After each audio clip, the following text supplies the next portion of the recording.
Hello everyone. I'm sorry to be starting this video in this manner, literally through a steering wheel. Very odd behaviour from me, but I just wanted to talk to you because, first of all, hello, how are you? I've missed you, my friends. Oh, I just bumped my head. I have just dropped Etta off. I'm maybe doing some makeup whilst I chat. Just dropped Etta off at nursery, and never in her 18 months at nursery has she gotten upset when I've dropped her off. But today she just cried her eyes out, like properly cried, tears. And I feel like at her age she'll whine, but to actually shed tears, like, truly is pure torture. So that happened as I was leaving, and actually in hindsight I think I did it. I think selfishly I went in for a hug and a kiss to say goodbye, when actually she was already interacting with her friends as she normally does.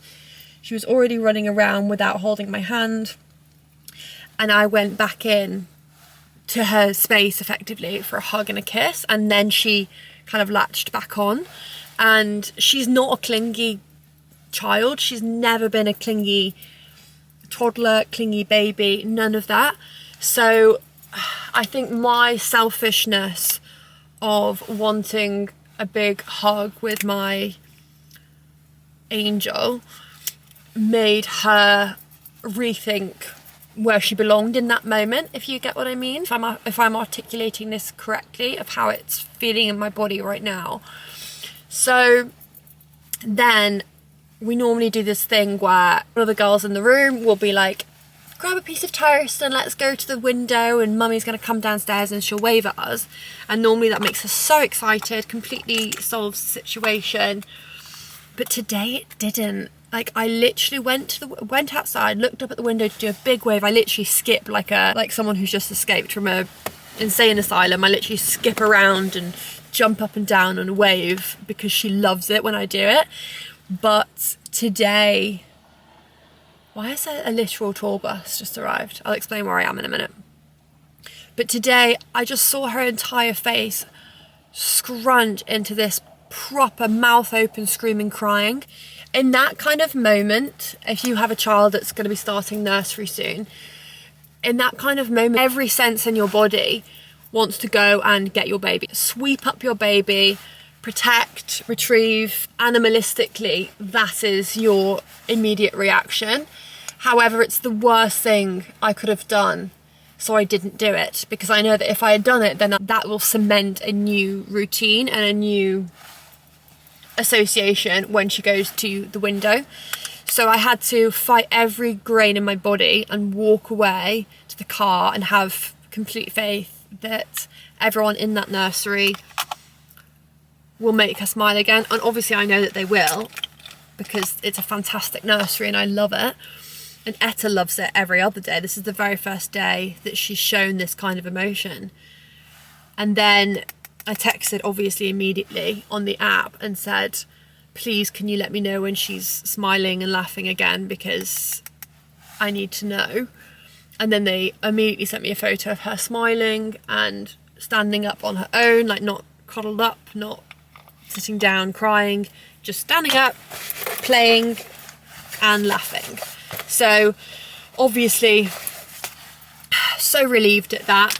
But it's the craziest thing, and I remember my sister-in-law said this to me ages ago. She said, unfortunately you'll get something called phantom crying, and it is so true. And I don't even know how else to explain it other than you have like echoes of that sound, that pitching sound of your baby's distressed cry, and it just pops back into your head throughout the day. It is pure torture. It's horrible.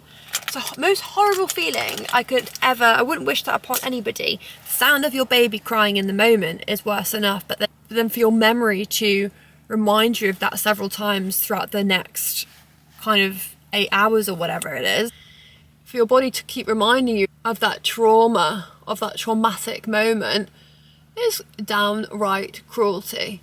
Just putting a tiny bit of makeup on so that I don't look completely terrifying.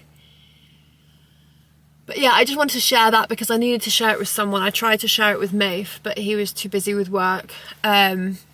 So I just wanted to chat to you guys because I think there is definitely a few of you that will understand that feeling.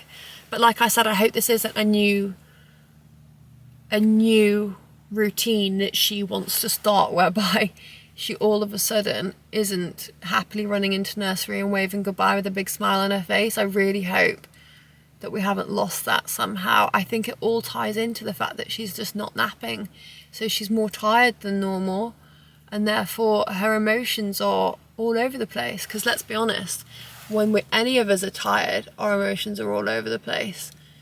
So it's completely expected, but also how do I conquer this current obstacle and make my daughter the happiest girl on the planet again? Because right now she is the happiest girl on the planet, don't get me wrong, but the tiredness comes over her and then her emotions seem out of her control. So yeah, I've got to do some more research. I've been reading a really good book. I told you guys about it last week, and that is helping. But is this pillow talk? Yeah.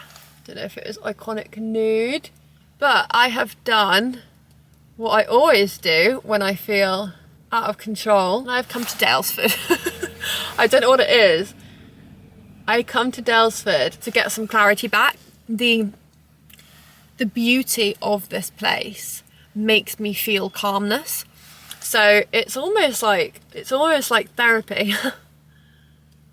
And yes, I know it's an expensive premium place to come and buy, you know, a bowl of soup, but we all make choices and we all have our niche. My brother loves surfboards and just travelling, he always has. Maeve loves riding horses and football, so he spends his money on going to those games. We've all got our thing that we like to do, right? And mine just happens to be coming to bougie farm shops. Do you know what I mean? And I think there could be worse thrills. There could be worse addictions. So I thought, let's go and have a little wander around Daylesford. It's always the most beautiful place to go and wander, and it's always got some lovely seasonal home decor items that I completely swoon over. So let's go and have a look. I'm also going to grab a mocha. They do really good mocha here. The sun is breaking through the grey clouds, which is magical. And yeah, let's have a really lovely Daylesford moment together.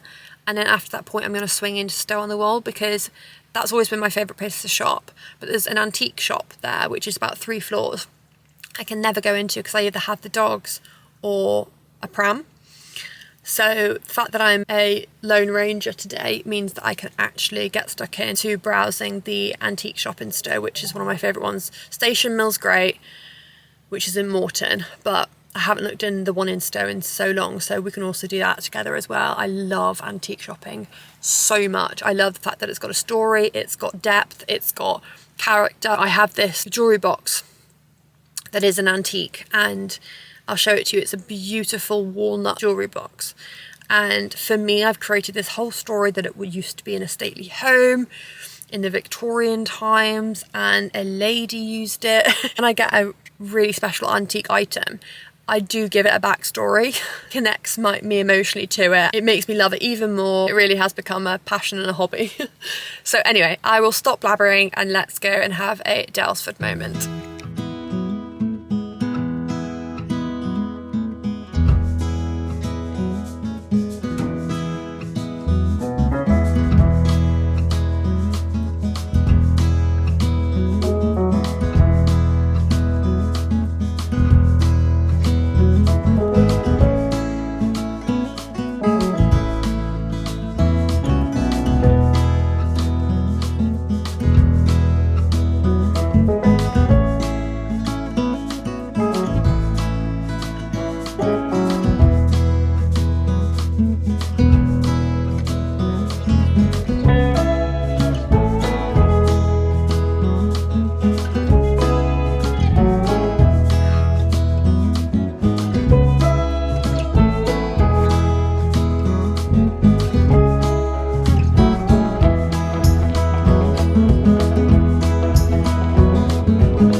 everyone, I have got home to my little spaniel babies and I haven't even waited to show you what I got before I've started putting it all out, because that's how much I love it and how excited I am. So first item is from the antique shop, and to give it some context, I have this Daylesford crate that I got a while ago for Etta's toys, because I looked at toy baskets for absolutely ages. They're all heavily expensive anyway. Anything to do with kids and their decor sort of category does seem to have a premium price, because obviously sellers know that there is an emotional price tag as well for the parent buying for their child. So I had gotten this because actually it wasn't expensive in comparison. I mean, it makes me laugh so much because getting a crate like this is next to nothing, but because it's got the Daylesford organic branding on, obviously they slapped the price tag on that is far outweighs what a simple wooden crate would be. Nevertheless, I once again was a cow to the slaughter and I bought it, and it's been so fantastic for Etta's toys. I love it, and it fits so much in it, more than all the other toy baskets that I had tried out beforehand. None of them really lasted very long for one reason or another. So I wanted to get another one. Hello, Wiki. You have to excuse Wiki's hair. She's got yogurt in her hair from Etta yesterday, so she looks very silly, but in a very cute way. But anyway, so at the antique shop, I saw these ones, and there was a set of two, and it says Chelsea Flower Show, the Royal Hospital Grounds, Chelsea, London, SW3, the first show in 1913. And then I went into Penelope Shilver's, which is opposite the antique shop, and the lady behind the counter was like, "Where did you get that?" And I was like, literally just at the antique shop over there. And she said, we currently have a stall at Chelsea Flower Show. Of course, it's currently going on right now in London. And she said, that would look so great on our stall. And I was like, well, you have to get it, because otherwise you'll regret it if you don't. And next year when you have your stall, you'll think, oh, it would have been so cool if we had a vintage item with Chelsea Flower Show, a bit of history. But anyway, she went and got the other one. So I feel like this has already got enough significant value in my mind, but now it's added another story to it, which I really love, and made it even more exciting. Obviously, therefore, have already filled it with Etta's toys, the ones that were kind of lingering that I wanted to fill it with. Another thing that I got, apologies if you do see any dirty dishes, I've obviously been gone all morning, got back, and now I need to sort the house out. But the other thing that I got is my favourite children's shop I've ever found is in Stow-on-the-Wold. It's called Rhubarb, and it's just magical. It's exactly what I want Etta's bedroom to be. It's whimsical, it's full of woodland, fairy, lace, pretty tones of pinks and blues, mushroom stools and wicker, and one of my favourite brands for Etta, which is Ella. They've always had this toadstool light that I've always wanted, and I thought, do you know what, I'm gonna get it, because the time is now to create that magic in her bedroom, in her nighttime routine, in her world. And I will regret not getting it, and I will always have it, because I will always know that it's with my daughters. I know she will completely adore it. And for me, there's a few storybooks that I remember having when I was tiny, and I remember these beautiful woodland fairies sat on a toadstool on the front cover, and I really want to find this book and get it for Etta. But therefore, this also just kind of spiked a bit of nostalgia for me also. So let me show it to you. So it was bigger ones, but I didn't feel it would be necessary to get the huge one. And I got a green one because so much of her items are pink. I think a bit of contrasting colours might have been a good plan. But yeah, this is it. How cute is that? It's so magical, but I think to understand how it looks, we need to go and turn it on together. Turn on the lights like it's Christmas. I also need to walk back to the car because, oh, there it is. I was about to say, I think I've left my phone in the car, because I keep doing that, which seems like such a funny thing to leave, because especially as a parent, you always want to have your phone handy when your child's at nursery or whatever, but I can never find it. Anyway, I've just found it. The other day I put my phone in the fridge. That is the level that we're at. Right, okay. There are a few different places I could put it. She only has one as a bedside table, and it's miniature, and it's already got a little duck lamp on it. And I love the look, especially in kids' rooms, of having like different kinds of lamps, rather than having a set that are exactly the same on both sides of the room, having different ones. I think it's so cute. So that's what I prefer. So I'm going to keep the duck one, which I'll show you in a minute, which I just got from Dunelm. Nothing crazy. Oh, I'm so excited to show her when she gets home from nursery. You might be able to see a fly flying around. This isn't a dirty house, I promise. But for some reason there is a very annoying fly. Oh no, this is quite a short wire. Definitely need to get an extender. Okay, bear with me. Let me just do some reconfiguration here. Bloody fly. Ah, she's on. Oh, look how cute that is. I think that's so lovely. This headband I got from the same shop a couple of years ago now. Etta was only a baby and she looked so cute in it, and obviously it was back in the days before she could take it off her head and throw it on the floor. But this is a good example of how Rhubarb is as a shop. It's just all this beautifulness that I so appreciate aesthetically, and also just as a little memory to have throughout her room. I now need to hide this wire. I've just cleared the top of this because I did actually have a rail on top because I'd run out of space in the rest of the house. But I've just cleared it, but now I need to kind of restyle it to fit the aesthetic of this super cute toadstool. Oh, there's that fly again. Get it, Wiki. Get it, Wes. But I love that. I think that is pure magic. I will make it all look pretty in a minute. Maybe these kind of wintry faux hydrangeas, that will look nice. It needs to be like that. I need some books. I need different materials and heights, more so than there already is. Clock. Anyway, you get the point. I'm going to style up this area now and make it look really cute. I hope you agree that the toadstool looks lovely and doesn't just look a bit strange. You see, just magical. Just feel like a little fairy. I always want to get a little fairy to sit on top. This is how it looks with the main light off. You see how it reflects little speckles all over the ceiling. Pure magic, guys. Pure magic. This is what magic looks like in the modern age. Hello. Hello. Hello. I've got a random crock on the table. Hello, everybody. How are you all? It's a new day. It is a beautiful day, and there's going to be a heat wave, so I'm trying to think of ways to prep and keep us all cool and happy and comfortable. So I think I'm going to look on Amazon at like a paddling pool or something like that, something fun. And I think this will be a nice cool house. Obviously we've never lived in this home whilst it's been hot, like proper summer, because it's been quite temperamental, let's be honest, all across the country. And one day you're kind of quite warm, another day you're in a raincoat. So yeah, I need to go on Amazon and get a few fun things for Etta to play with this weekend that is outside in this garden. I'm loving my hydrangeas so much. They are thriving. They make me feel so joyful every time I look at them. I feel so proud. I guess that's the gardening bug kind of brewing. I've just nipped to Broadway to Susie Watson. I was going to show you around, but then I thought I've kind of done that quite a lot in this video. I thought it might be nicer if I just go and get my bits and bobs and then we can have a chat because I want to tell you something. But I basically, the reason why I wanted to go is literally because I have one of the candles and there was a little break in the candle by the time I got it home. I don't know if I bought it that way or if I did it in the car. Probably me. But therefore, I wanted to get it replaced and they were very kind enough to just do a straight exchange for the new one. So that's great because I love the Susie Watson candles. I think they're beautiful. Girls, come on.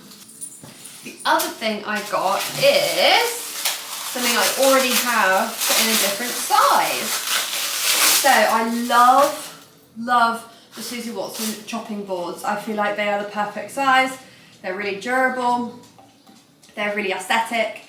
Everything I look for in a chopping board, you know. And Whiskey, Kiki. Whiskey's trying to sniff around in my bag because I've also just been to Daylesford again.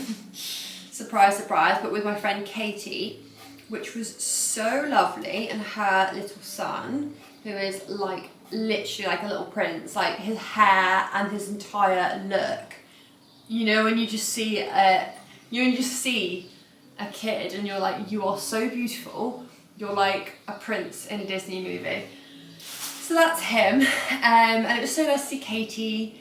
I have so many friends that when I had Etta, they had their first, and they are now having their second, and it's such a weird feeling that you went through that first child period of time together, and then to be like, oh my gosh, you're about to have another one. And I'm not gonna lie, seeing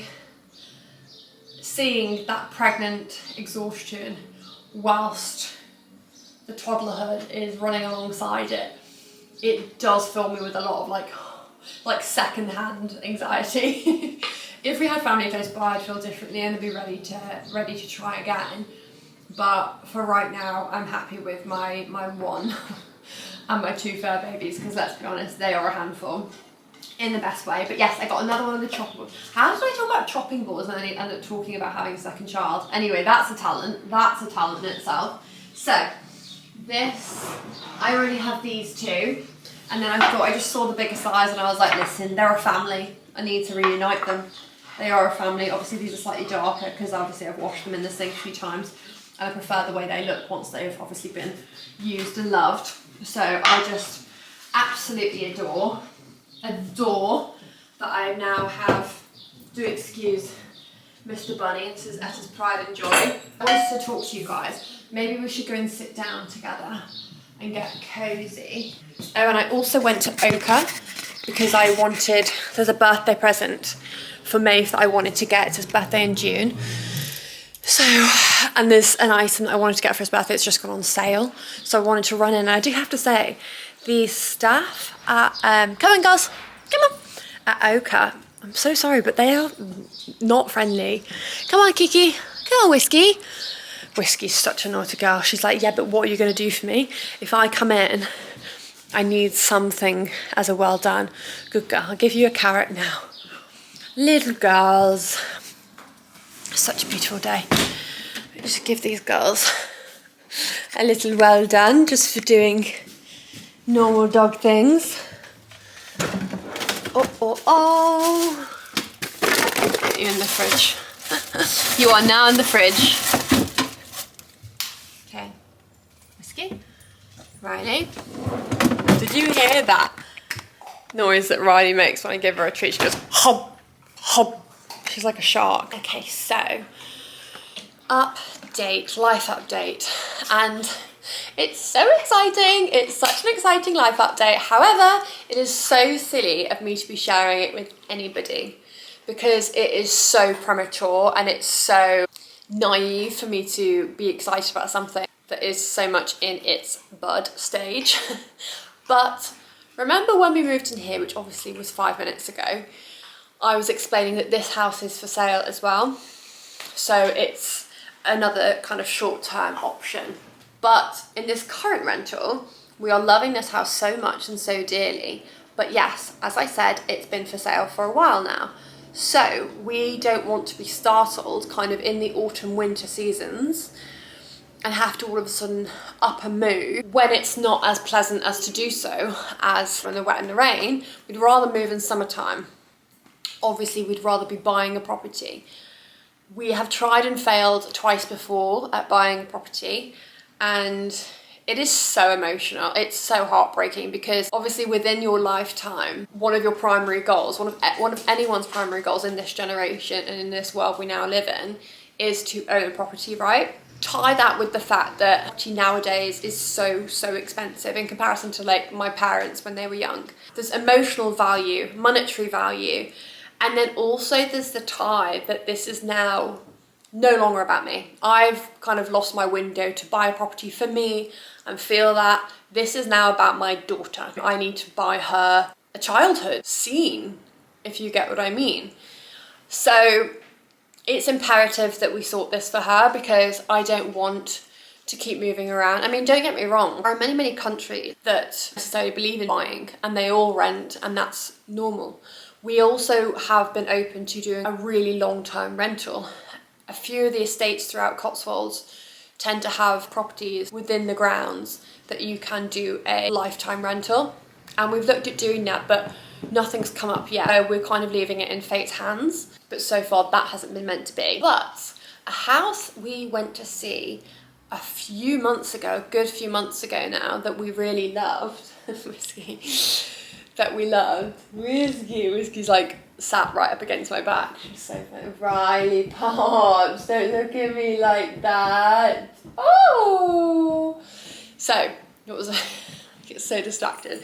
I get so distracted by you guys. It went under offer very quickly, and we weren't necessarily kind of rocking and rolling, ready to go at that point. It fell out of bed recently. The transaction didn't go through because there was a break in the chain, so it wasn't this house's fault basically. And it's actually a friend of mine who is the agent. So we talked about it. So therefore went to view it again, felt the exact same way as we did previously when we went to view it. Just that it's such a perfect square footage for us. It's not too big, not too small. The garden's wonderful. The location is fantastic. And it's something that we will get that, yes, if we want to buy a plot of land and build something like we intended to, we can still do that, but we don't have to. We're not moving into something that if we had another child, we'd grow out of in 5 minutes. We can relax into this property. So I was just obviously incredibly excited, and we've ended up going under offer. We've made an offer, we negotiated, and now we are under offer on a house. We're under offer on a house.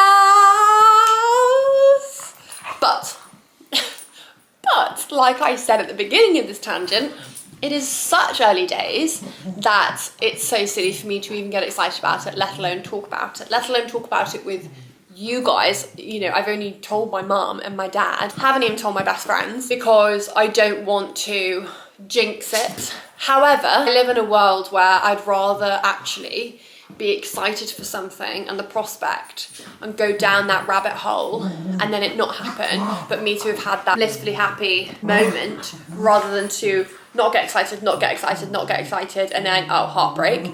Because that, to me, is more fun than that. That's just one of the things I have learned throughout the times that we have tried and failed buying a property. I'm fine with the emotional peaks and pits. I'd rather that than not getting excited at all. So, wonderful time ahead. I will keep you guys updated. I'm going to end this video here on this glorious and very exciting note. I cannot wait to see you next week. As you will have noticed, I am now posting on Sunday evenings. I chatted with my beloved ChatGPT. We worked through the statistics, we worked through the algorithm and my demographic, and we decided that Sundays with Tess was such a wholesome moment for everybody who wants to join us. So that is what we're doing. Sundays with Tess, it is. So I will see you next Sunday evening. I can't wait. I think this feels a lot more natural and a lot more in tune with my relaxed, humble, wholesome content that I live but also want to share. So yeah, I will see you next Sunday. Mwah!